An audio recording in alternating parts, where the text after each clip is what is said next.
Muy buenas noches, gracias como todos los miércoles por acompañarnos en Debate 22.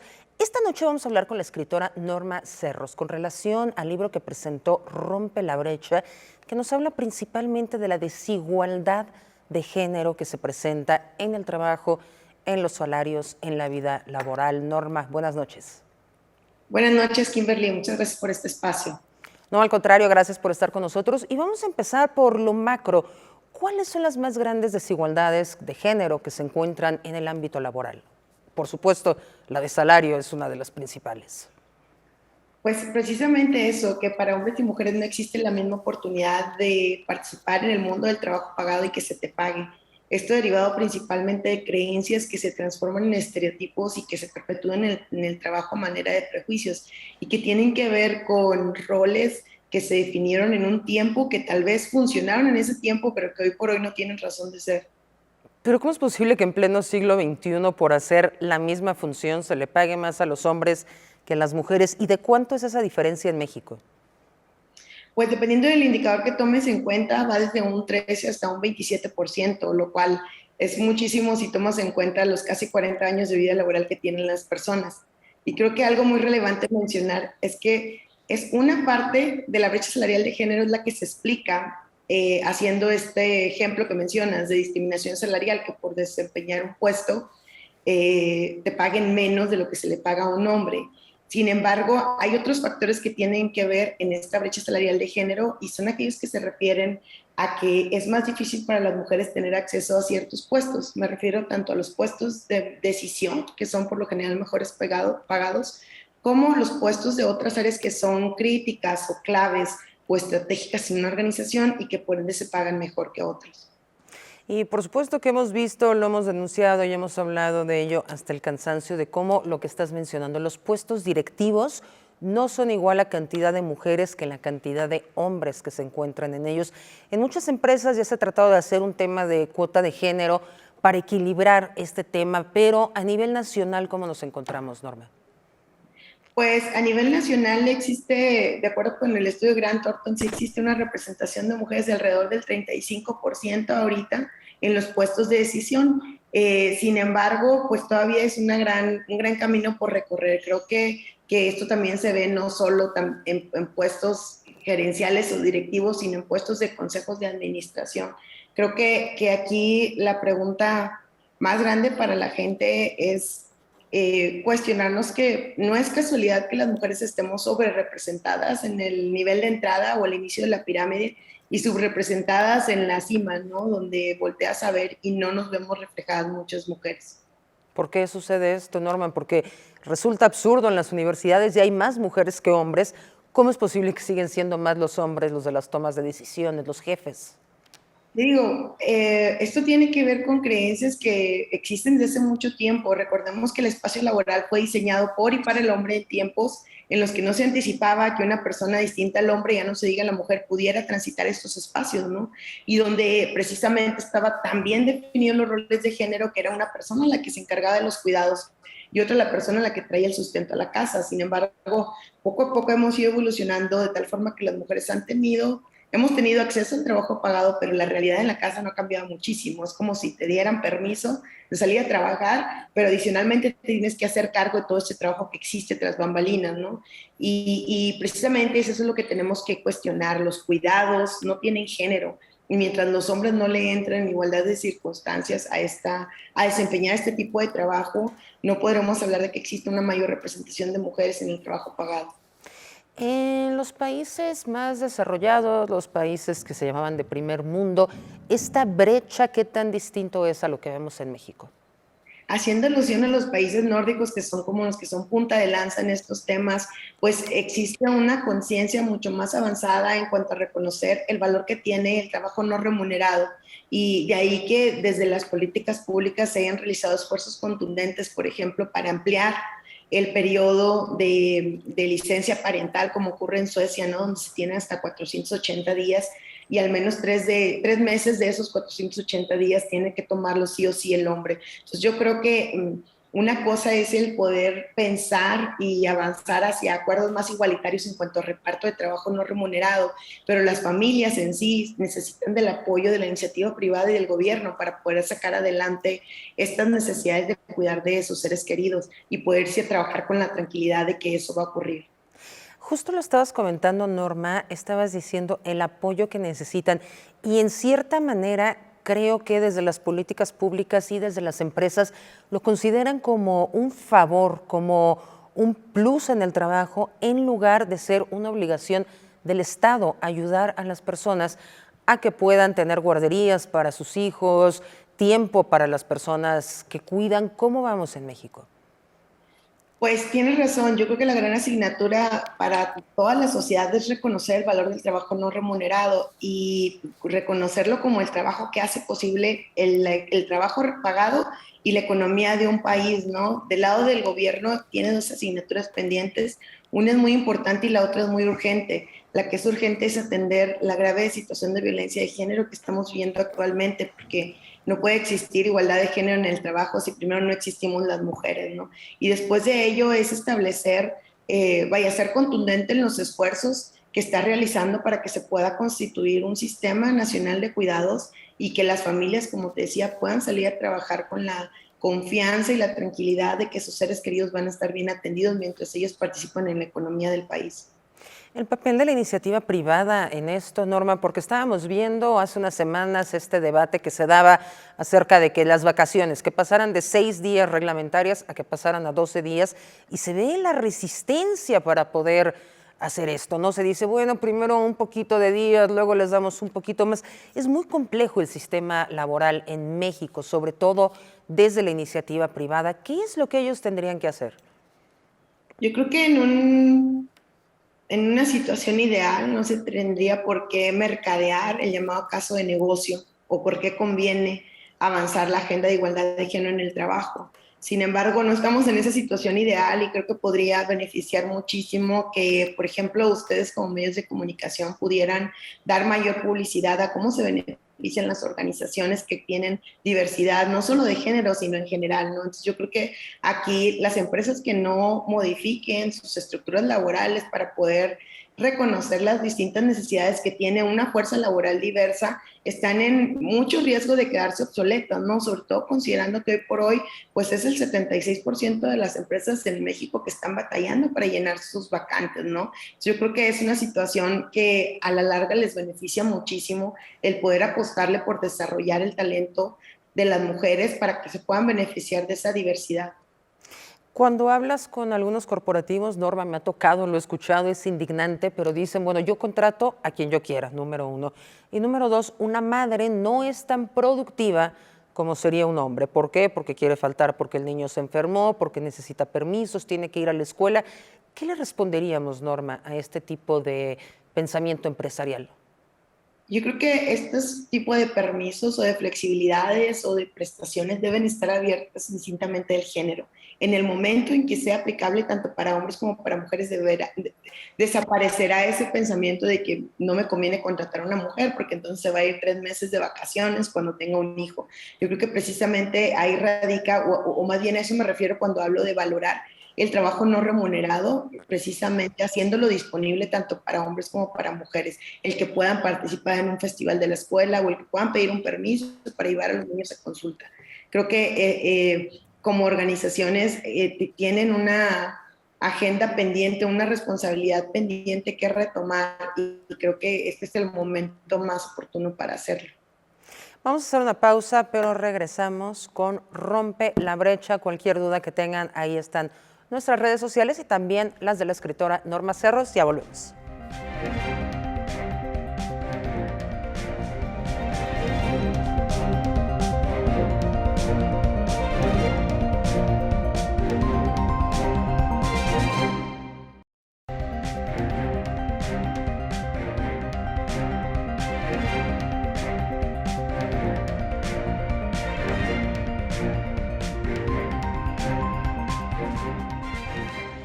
Está con nosotros Norma Cerros, escritora. Estamos hablando de esta gran desigualdad laboral que existe entre hombres y mujeres.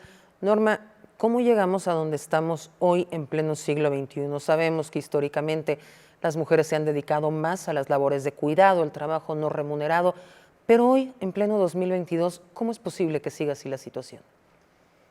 Esto tiene que ver con una serie de estereotipos que vienen de creencias, ¿no? Que precisamente se generan acerca de lo que un hombre y una mujer pueden hacer. Entonces, estereotipos como que a la mujer le corresponde cuidar, mientras que al hombre le corresponde proveer, o bien el hecho de que las mujeres no somos aptas para dirigir por el simple hecho de seres más emocionales, ¿no? Creo que al final del día, mientras más le escarbas, te das cuenta que el hecho de poder tener un mejor manejo de emociones no solo nos beneficia como líderes, sino que favorece más a la diversidad y la inclusión. Entonces yo creo que empezar a cuestionar estas creencias que no tienen absoluta, vaya, fundamento al respecto, creo que nos haría muchísimo bien para empezar a reconocer que tanto hombres como mujeres podemos dirigir y podemos hacerlo muy bien. Y creo que un ejemplo muy claro se vio durante la pandemia, ¿no? Muchos de los países, o más bien los países que mejor les fue en atender esta grave situación, pues fueron como los países nórdicos, los que están liderados por mujeres como Jacinda Ardern, y también pues bien Alemania y otros países, ¿no? donde precisamente voltearon a ver cómo podrían tomar decisiones que beneficiaran a la mayor cantidad de personas. Hay una serie de mitos también en torno a la mujer y el tema laboral. Algunos de ellos son como tendrás que elegir entre ser madre o ser exitosa profesionalmente. ¿Cuáles son esos mitos, ya no en el ámbito laboral, sino que nos venden a nosotras mismas y nos creemos para no avanzar profesionalmente? Pues yo creo que uno de los más importantes son los que menciono en el libro, precisamente hablando de la división de labores en la familia, ¿no? De que la mayor parte del trabajo no remunerado lo debemos hacer nosotras. Por otro lado, el hecho de que además de que nos endilgan esta cantidad tan desproporcionada de trabajo que nos impide participar en igualdad de circunstancias en el trabajo pagado, pues se nos vende la idea romántica de que ser madre es una bendición y por ende tenemos que agradecerlo, ¿no? Mientras que esto nos afecta no solo en términos del tiempo y de energía que tenemos, sino también en términos de los prejuicios que luego enfrentamos, porque ocurre algo muy curioso, Kimberly, que no es solo aquellas mujeres que tienen hijos las que enfrentan este prejuicio en el trabajo, sino que se estima que por ser mujer y porque biológicamente puedas tener hijos, indistintamente de que quieras o no quieras tenerlos, en algún momento de la vida los vas a tener y por ese solo hecho vas a priorizar el cuidado sobre el trabajo. Y por eso,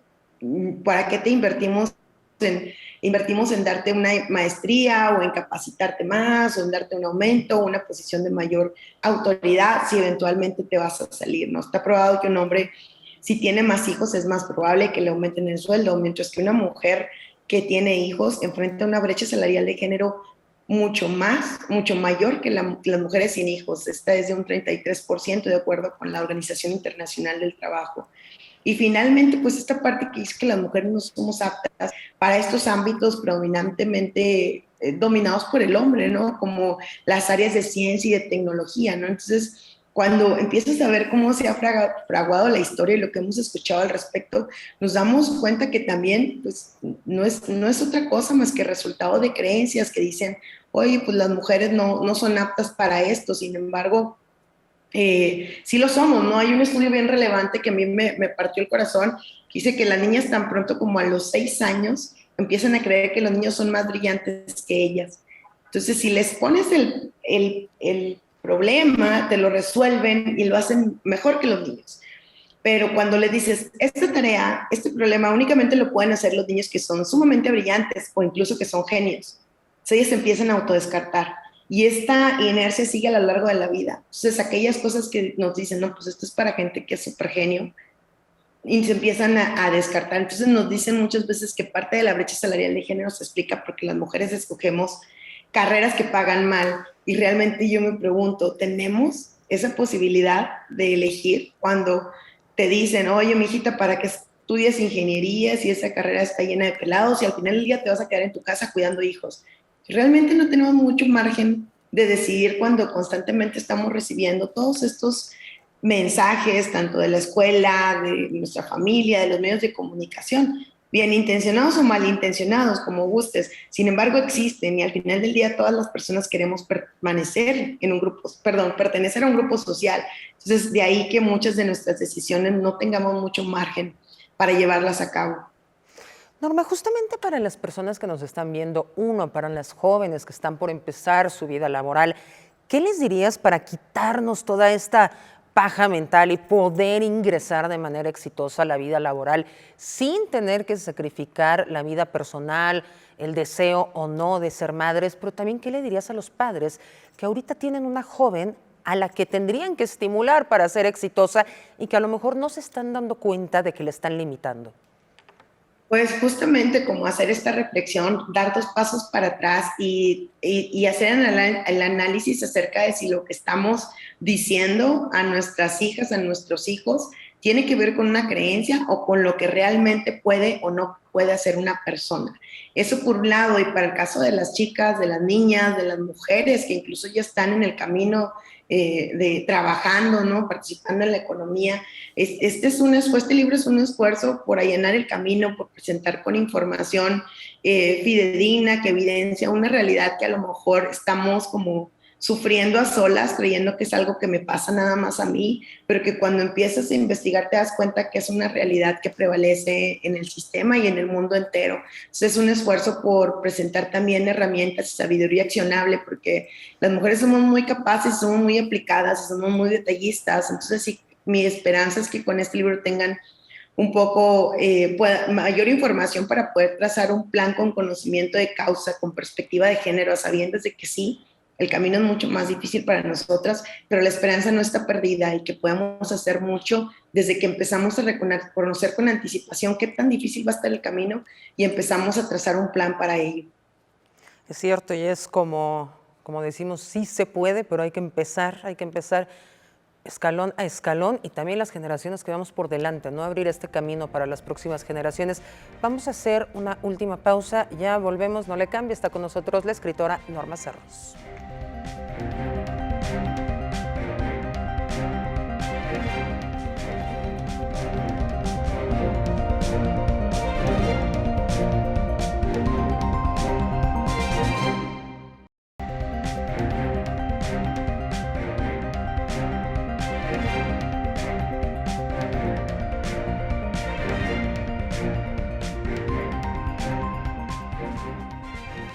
Estamos de regreso en el último bloque con la escritora Norma Cerros. Norma, el fin de semana estaba en un centro comercial, pasé por una juguetería y estaba este stand de Barbie, la famosa marca de muñecas, y el eslogan era algo así como: cada niña puede ser lo que quiera o tú puedes ser lo que quieras.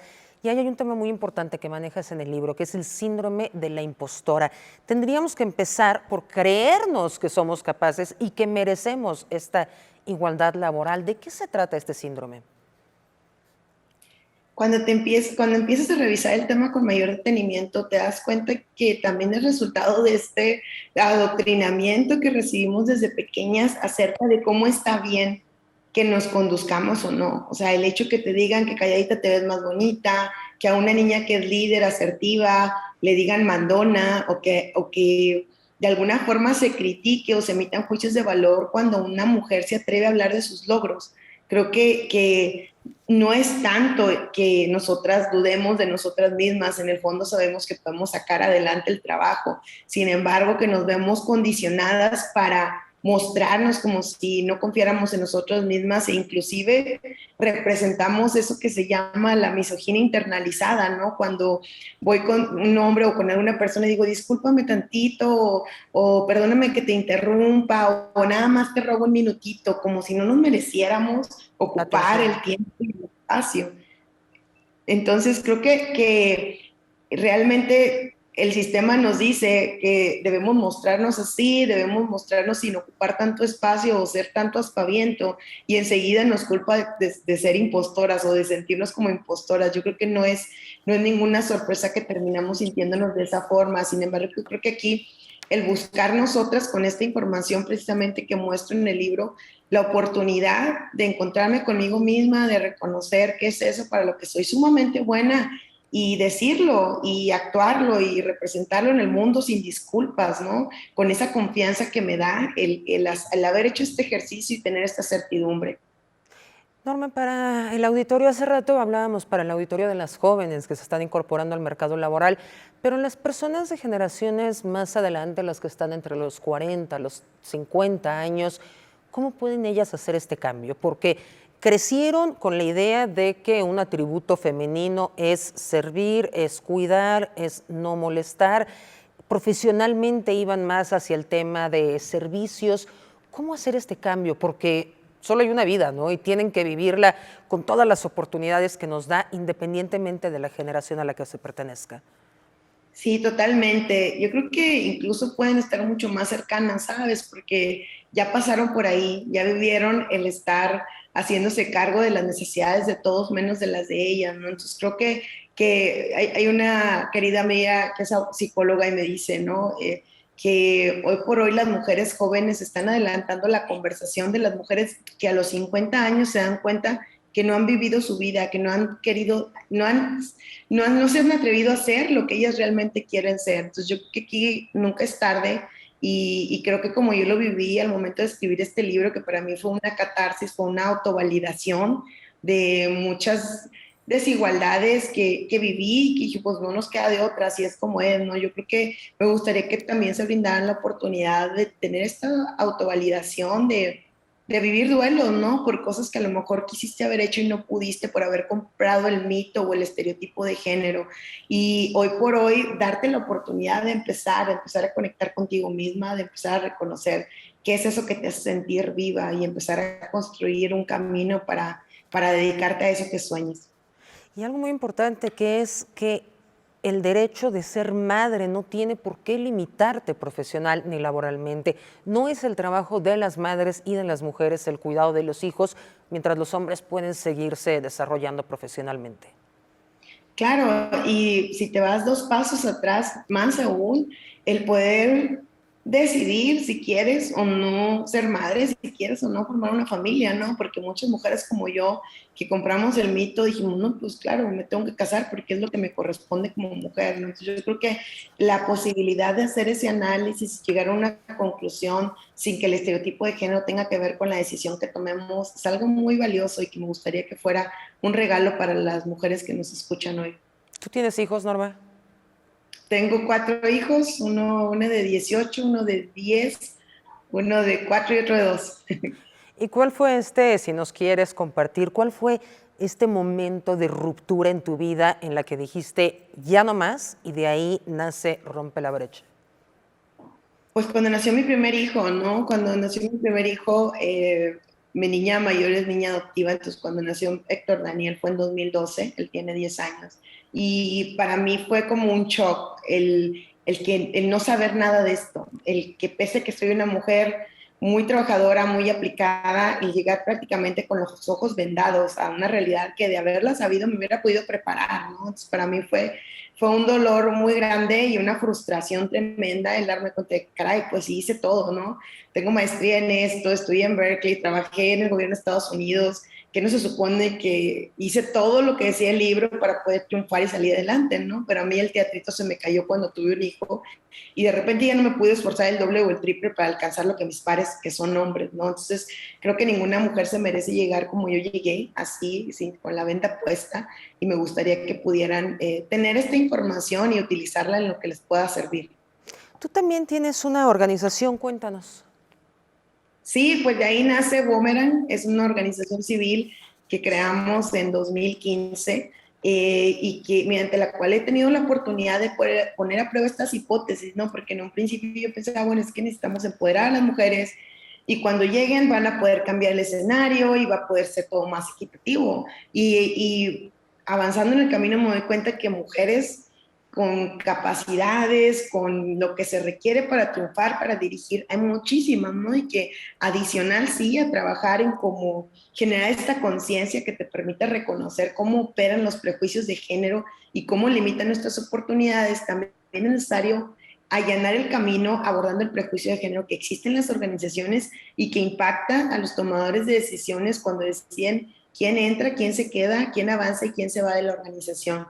Entonces, en esta organización tenemos programas de mentoría con desarrollo de habilidades interpersonales, programas para trabajar y abordar el prejuicio de género en las empresas, y también tenemos campañas como Equal Pay Day México, que es un foro anual, son talleres de negociación de salarios, son reformas legislativas para cerrar la brecha salarial de género, y con estos esfuerzos buscamos pues precisamente hablar de todos estos estereotipos que se perpetúan en el trabajo a manera de prejuicios y que finalmente generan discriminación en contra de las mujeres. Norma, muchísimas gracias por haber estado con nosotros. Este tema tan importante para quienes nos están viendo. Es momento de cerrar esta brecha de género, o por lo menos hacer todos los esfuerzos para lograrlo. Estuvo con nosotros Norma Cerros, autora de Rompe la Brecha. Norma, gracias por haber estado aquí. Muchas gracias, Kimberly. Un abrazo fuerte. Buenas noches. Gracias. Y no se vaya, ya viene Pantalla de Cristal. Yo lo espero el próximo miércoles.